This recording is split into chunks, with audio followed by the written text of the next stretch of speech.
Pemerintah tengah menyiapkan skema baru distribusi bahan bakar minyak subsidi agar lebih tepat sasaran. Salah satu langkah yang sedang dibahas yakni pembatasan pembelian Pertalite dan solar subsidi atau biosolar berdasarkan jenis kendaraan dan kapasitas mesin atau kubik sentimeter.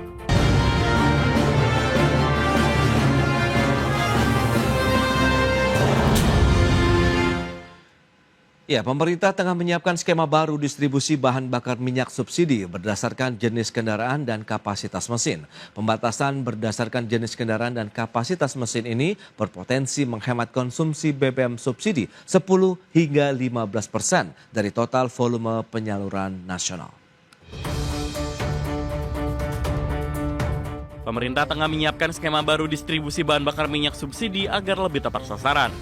Salah satu langkah yang sedang dibahas yakni pembatasan pembelian Pertalite dan solar subsidi atau biosolar berdasarkan jenis kendaraan dan kapasitas mesin atau kubik sentimeter. Anggota Dewan Energi Nasional Satya Widya Yuda mengatakan aturan tersebut tengah disiapkan melalui revisi Peraturan Presiden Nomor 191 Tahun 2014 tentang penyediaan, pendistribusian, dan harga jual eceran BBM. Menurut Satya, pembatasan pembelian BBM subsidi berdasarkan jenis kendaraan dan kapasitas mesin berpotensi menghemat konsumsi subsidi 10 hingga 15% dari total volume penyaluran nasional.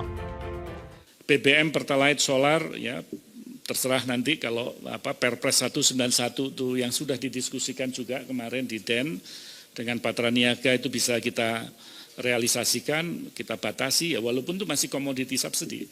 Tapi paling tidak jenis skalanya kita batasi. Kalau berdasarkan CC dan jenis kendaraan itu potensi hematnya hitungan kami itu 10-15% daripada volume. Meski berstatus BBM subsidi, pemerintah ingin memastikan distribusi Pertalite dan biosolar lebih tepat sasaran sehingga tidak dinikmati kelompok masyarakat mampu.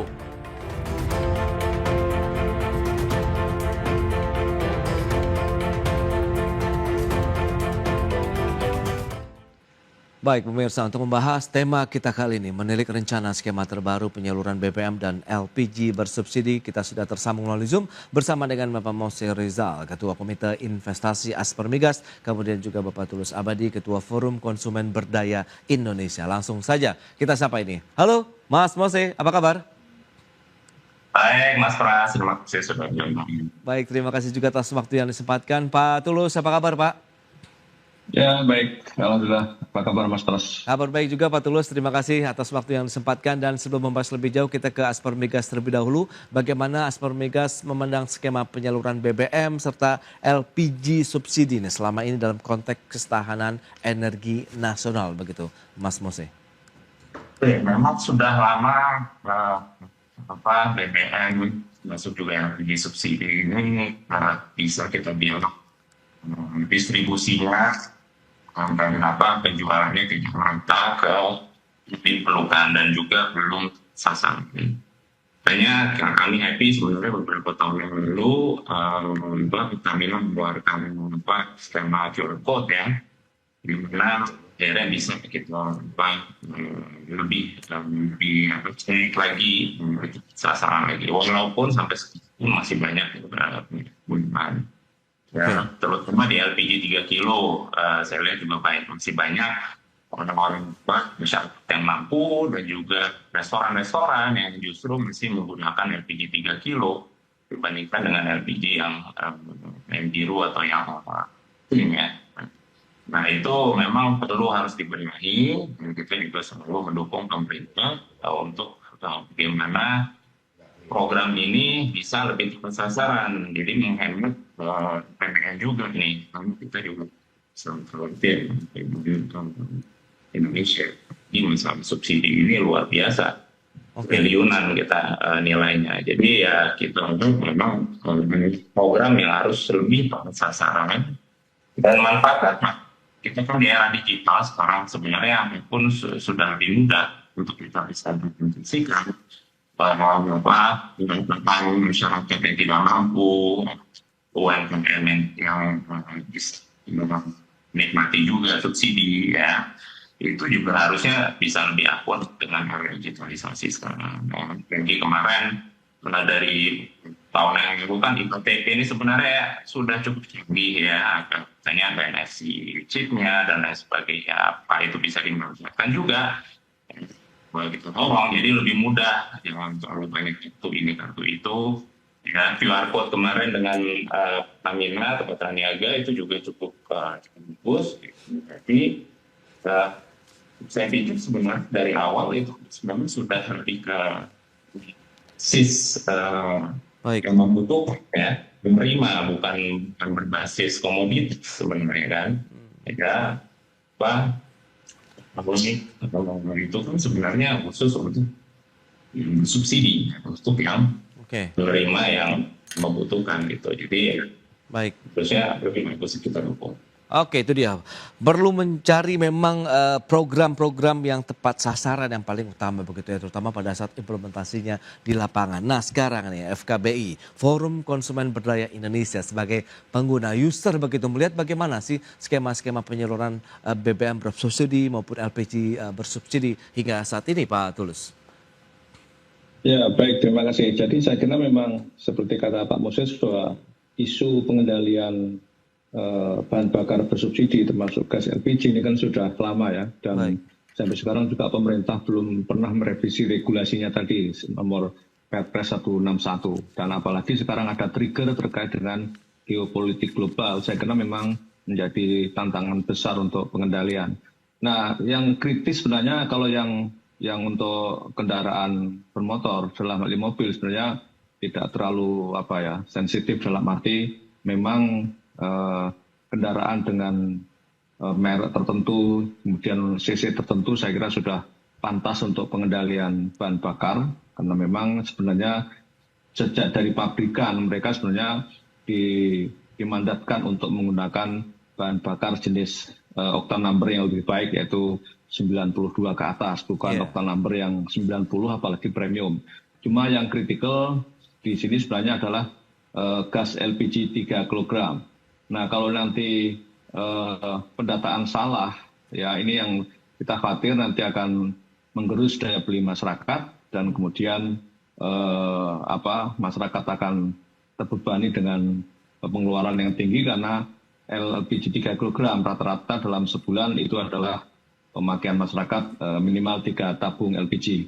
Dan kalau ini nanti ada pendataan ulang dan kemudian ada masyarakat yang harus dimigrasikan ke gas LPG non-subsidi, ya Pertamina dan pemerintah harus menjamin bahwa distribusi dari gas LPG non-subsidi khususnya yang 5 kg itu harus ada. Jangan sampai sudah disuruh migrasi tapi nanti pasokannya kurang sehingga kesulitan mendapatkan gas LPG non-subsidi dan kemudian akhirnya beralih ke subsidi lagi. Saya kira dengan rentang waktu yang sudah cukup lama ya, sejak 2009 gas LPG 3 kg itu kan belum pernah direview baik dari sisi harga maupun juga distribusinya.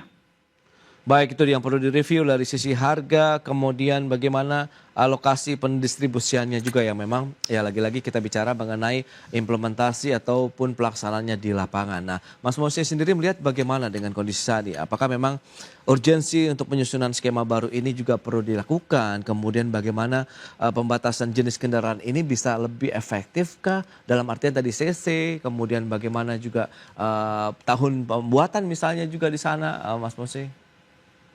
Ya, kalau dibilang urgensi 10 tahun yang lalu sudah urgent sebenarnya. Oke. Bayangkan seberapa besar devisa APBN kita yang bisa kita sempatkan kalau memang kemarin subsidi 10 tahun yang lalu itu sudah diselesaikan. Ini pemborosan sekali dengan tidak adanya sistem yang benar-benar bagus, sulit ya. Nah itu makanya kalau dibilang sekarang bagaimana ya itu ya kita harus benahi. Dengan QR code kemarin itu sebenarnya cukup bagus. Ya. Nah, pelanggaran itu harus juga lebih tegas. Sehingga yang sebenarnya tidak berhak, harusnya sudah bisa ini dan jangan main lagi gitu. Ini yang perlu kita perhatikan. Nah tadi kita Pak Tulus, ya investasinya itu mesti akur. Ya, kita sudah punya sistem di KPP kok, kita sudah punya BPS yang harusnya bisa lebih bagus lagi, digitalisasi juga ada. Semuanya, semua platform dan semua tools itu sebenarnya sudah ada kita bisa gunakan. Itu yang sebenarnya bagaimana niat pemerintah untuk mengimplementasikan ini secara nasional dan secara. Jadi kalau dibilang kan harusnya 10 tahun ini. Dia emang segera kita bisa implementasikan. Nah itu dia, implementasinya seperti apa sih pengawasannya di lapangan yang mungkin ideal dan efektif. Kita akan bahas lebih jauh nanti di segmen berikutnya Pak Tulus. Mas Mose, kita akan jeda dulu sebentar ya. Dan pemirsa, kami akan segera kembali usai pariwara berikut ini. Ya, Anda masih menyaksikan Market Review pemirsa, dan berikut ini kembali kami sampaikan data untuk Anda. Kita akan cermati bersama seperti apa sih data-data berikut ini, yaitu adalah realisasi subsidi energi. Ini dari tahun 2020 sampai dengan tahun 2025, subsidi terus bertahan dari level 100-an triliun rupiah begitu ya. Di tahun 2024 177,6 triliun, proyeksi tahun 2025 183,9 triliun rupiah, dan trennya naik terus begitu ya sampai dengan akhir tahun 2025. Berikutnya, bagaimana dengan kebutuhan BBM sendiri di Indonesia? Ya, ini juga luar biasa sekali, kebutuhannya terus mengalami peningkatan dari tahun 2020 sampai dengan tahun 2025, dari 65,72 juta kiloliter meningkat menjadi 84,58 juta kiloliter di tahun 2025 dalam 5 tahun terakhir. Berikutnya, konsumsi LPG di Indonesia. Ini yang menjadi concern dari Pak Tulus ya, terkait dengan justru pemanfaatannya, kemudian kebijakan subsidinya untuk LPG dan pengaturannya di lapangan. Dari tahun 2021 sampai dengan 2025 juga mengalami peningkatan menjadi 9,24 juta ton di tahun 2025 dari sebelumnya 8,36 juta ton di tahun 2021. Baik. Kita kembali lanjutkan perbincangan bersama dengan Bapak Tulus Abadi, Ketua FKBI, dan juga Mas Mose Rizal dari Asper Migas. Nah, Pak Tulus, tadi sudah disampaikan data, dan Anda juga masih menggarisbawahi, demikian juga dengan Mas Mose, adalah implementasinya, pelaksanaannya di lapangan. Nah, seperti apa sih yang ideal dan efektif sehingga kebijakan-kebijakan yang ditelurkan oleh pemerintah ini ya sesuai dengan harapan dan tepat sasaran serta tepat manfaat ini Pak Tulus? Ya baik, jadi kalau untuk kendaraan bermotor kan sudah beberapa tahun terakhir sudah berjalan cukup baik ya dengan menggunakan barcode untuk pengguna Pertalite. Dan itu kemudian termonitor dengan sangat akurat bahwa pengguna kendaraan bermotor roda 4 itu ketika membeli atau bertransaksi harus menggunakan barcode, dan itu menjadi instrumen efektif untuk turut menurunkan konsumsi Pertalite. Dan saya kira dengan barcode itu kan kemudian turun signifikan dari upaya penghematan itu, dan dengan kebijakan terakhir itu kan pemerintah juga membatasi kuota yang tadinya dari 60 liter per hari sekarang 50 liter per hari ya. Jadi saya kira itu sudah cukup baik, dan itu harus diimprovisasi lagi kalau nanti pemerintah atau Dewan Energi akan menerapkan dengan sistem mobil kendaraan berbasis CC ataupun merek ataupun mungkin usia. Tetapi sekali lagi saya yang mengkhawatirkan adalah terkait dengan instrumen untuk gas LPG 3 kg. Bagaimana nanti model pengawasannya, karena bagaimanapun walaupun sekarang sudah berbasis digital, masyarakat sudah punya handphone semua, tapi Mas Aya kalau kita nanti membeli gas LPG 3 kg harus menunjukkan barcode, KTP ataupun juga dengan kode-kode tertentu. Kalau mak-mak itu nanti lupa dan lain sebagainya, itu yang kemudian bisa menanggung resiko yang menimbulkan satu crowded di lapangan. Jadi pemerintah saya kira harus memikirkan dengan matang terkait dengan upaya pengendalian distribusinya. Sebenarnya kalau pemerintah punya nyali juga review itu kan bisa dari sisi harga, dan mungkin dulu kan pemerintah juga punya wacana agar misalnya bahwa pengguna gas LPG dimigrasikan dengan membeli sesuai dengan harga keekonomian, tapi kemudian dikasih cash untuk sebagai kontribusi subsidi kepada masyarakat yang memang berhak, sehingga terkontrol betul berapa jumlah subsidi yang diberikan dan juga tepat sasaran. Jadi tidak harus kemudian didorong menggunakan BBM atau gas LPG yang non subsidi, tapi juga pemerintah harus mengkaji apakah subsidi energi itu untuk gas LPG diberikan secara cash dan kemudian nanti diberikan kepada masyarakat yang by name by address. Oke, itu dia beberapa langkah yang sudah dilakukan, digitalisasi bisa menjadi salah satu solusi juga, tapi yang penting memang pada saat di lapangannya jangan sampai ada friksi sosial begitu ya Pak Tulus ya, yang diharapkan di lapangan khususnya untuk yang LPG 3 kg karena ini pemakaiannya juga banyak sekali masyarakat luas di sana begitu, dan terutama masyarakat menengah ke bawah begitu yang mungkin tidak mau ribet ataupun terlalu ribet dengan persyaratan-persyaratan yang harus mereka bawa. Nah, Aspermiga sendiri melihat bagaimana? Pasca Yuda tadi dari DEN juga menyebutkan bahwa penyaluran LPG subsidi akan mengacu pada data pensasaran percepatan penghapusan kemiskinan ekstrim ini, Mas Mosi. Nah, Anda melihat bagaimana efektivitas sistem ini nantinya kemudian juga akan berpengaruh benar-benar terkait dengan efektivitas hemat energinya sendiri atau bagaimana, Mas Mosi? Ya, yang pertama adalah yang perlu benar-benar adalah ini dulu. Sudah kurang implementasi di lapangan untuk sistem digitalisasi itu akan lebih mudah, ya. Dan untuk kita menghindari penyalahgunaan, misalkan ada ibu-ibu yang ini tapi dimanfaatkan oleh restoran ya untuk bisa beli LPG 3 kilo itu kan lewat si ibu-ibu ini, itu juga akan lebih mudah. Kenapa? Karena semua digital. Kayak contoh yang sudah ada ya itu tadi Pertamina dengan QR code-nya itu udah cukup efektif kelihatan. Cuma kan ibu-ibu ini kan nggak mau, ya kan. Jadi itu kan mengacu ke individunya. Individunya di KTP. KTP ini harus juga bisa dimanfaatkan sistem digitalisasinya. Nah, ini yang pemerintah, misalnya saya juga perlu dipikirkan secara matang, jangan gegabah kayak beberapa data yang seperti handphone LPG ya tiba-tiba, dan sistem penyalurannya juga harus bisa dibenahi ya, karena harus pengontrolannya juga harus ini, jadi nggak ada penyalahgunaan di distribusinya itu sendiri juga. Distributornya sendiri itu main juga kan.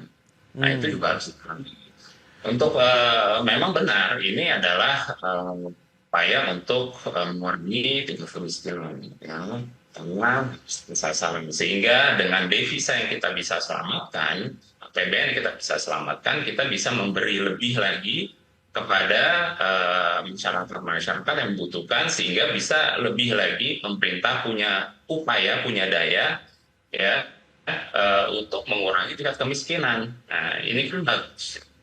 Makanya APBN itu mesti diselamatkan sehingga bisa lebih lagi, upayanya bisa lebih lagi untuk mengurangi tingkat kemiskinan di Indonesia. Nah ini yang kita selalu mesti dukungkan.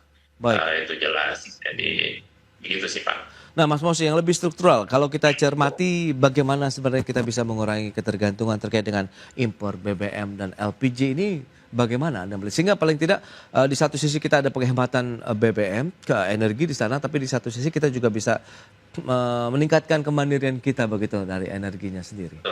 Betul. Dan pemerintah sebenarnya sudah mempunyai program yang bagus, ya. Kalau dari sisi BBM, bagaimana pemerintah untuk mendorong penggunaan mobil listrik misalkan ya, elektrifikasi di transportasi ini juga perlu didorong. Cuma memang dalam implementasinya ini sangat lambat. Itu yang kita sayangkan. Coba kalau kita memang susah, electric vehicle ini satu-satunya orang kenapa beli electric vehicle bukan karena murahnya, tapi lebih karena ganjil genap. Ya, lebih karena ada insentif pajak dan lain sebagainya.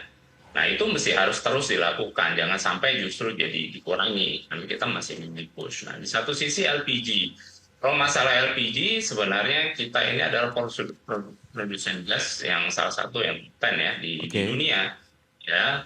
60% gas kita memang sudah untuk domestik. Jadi masalah adalah kenapa kita menggunakan LPG instead of natural gas, ya? Karena LPG ini lebih mudah untuk masyarakat, lebih cocok memang untuk masyarakat, ya, dari sisi safety, dari sisi harga dan lain sebagainya. Hanya 80% memang masih impor. Nah, bagaimana kita menekan impor ini dan mendorong untuk penggunaan natural gas. Oke. Ya, program pemerintah sebenarnya sudah ada, yaitu Jargas, jaringan gas. Iya, iya. Ya. Nah ini sudah 10 tahun lalu juga yang kita dicanangkan, tapi sampai sekarang lambat sekali. Nah ini harus dibiayai, sebenarnya saya sampaikan, kalau ini harus dibiayai oleh pemerintah, jadi jangan menunggu investor. Kenapa? Karena ekonominya kecil. Oke. Nah, ini harus didorong. Nah, natural gas di Indonesia itu luar biasa, potensinya dan resources kita tuh cukup besar. Nah ini bisa sangat mengurangi LPG. Nah di satu sisi pemerintah juga sudah punya program elektrifikasi untuk ibu-ibu di dapur, kompor listrik. Itu kan juga salah satu yang sebenarnya program yang bagus dan perlu didorong lagi gitu. Jadi dua hal ini, Jargas dan kompor listrik, ini perlu didorong lagi dan dibiayai oleh pemerintah. Jangan pernah nunggu investor, karena lama. Itu kita dia. udah bertahun-tahun. Ya, itu sih. Ya, sebenarnya ada beberapa solusi yang mungkin kalau misalnya dikuatkan lagi implementasinya di lapangan, ini juga bisa meningkatkan efektivitas dari pengurangan ataupun efisiensi BBM sendiri ya, baik LPG, bahan bakar minyak begitu di Indonesia. Nah, terakhir Pak Tulus, Anda melihat bagaimana rekomendasi yang bisa diberikan begitu sehingga nanti benar-benar kebijakan-kebijakan yang ditelurkan oleh pemerintah dan mungkin yang sudah berjalan yang tadi sudah disampaikan Asfor Migas, ada kompor listrik, jaringan gas yang sebenarnya dirasakan manfaatnya juga luar biasa sekali di masyarakat dan ini lebih dikuatkan lagi begitu Pak Tulus. Ya, saya kira memang harus seperti itu ya. Jadi untuk mengatasi tingginya subsidi di satu sisi dan juga ketergantungan impor, saya kira memang pemerintah harus melakukan manuver-manuver kebijakan baik dari sisi hulu maupun hilir ya. Kalau sekarang ini kan yang diwacanakan masih sebatas pada sisi hilir, pengendalian subsidi dan segala macam. Tapi terkait dengan solusi hulu ini yang jauh lebih urgent sebenarnya. Ya kalau ketergantungan impor terhadap BBM misalnya kan ya memang solusi idealnya adalah meningkatkan lifting minyak ya, produksi minyak dan juga membangun kilang minyak ya. Ini ada upaya juga yang sudah dilakukan seperti kilang minyak RDMP di Balikpapan dan seterusnya sehingga nanti mudah-mudahan bisa meningkatkan produksi minyak nasional dan kita bisa mengurangi impor kita.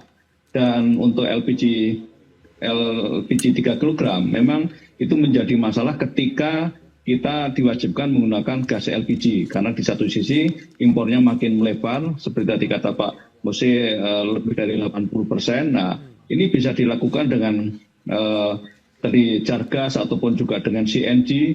Dan sebenarnya kalau pemerintah juga punya nyali, tadi kan subsidi energinya sangat tinggi ya, 107 triliun. Nah kalau itu berani diimigrasikan untuk membangun infrastruktur Jargas dan juga CNG, itu maka bisa menutupi kekurangan atau mahalnya infrastruktur. Karena ini kan infrastruktur itu menjadi tanggung jawab negara, bukan menunggu investor. Saya kira itu kuncinya.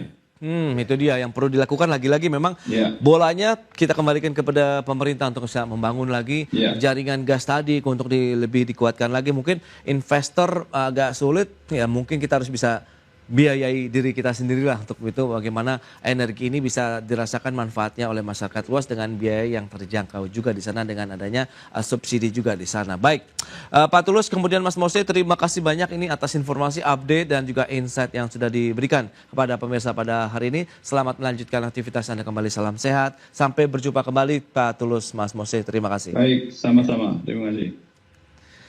Baik pemirsa, 1 jam sudah saya menemani Anda dalam market review dan perbaharui terus informasi Anda hanya di IDX Channel, your trustworthy and comprehensive investment reference. Karena urusan masa depan harus depan, aku investor saham.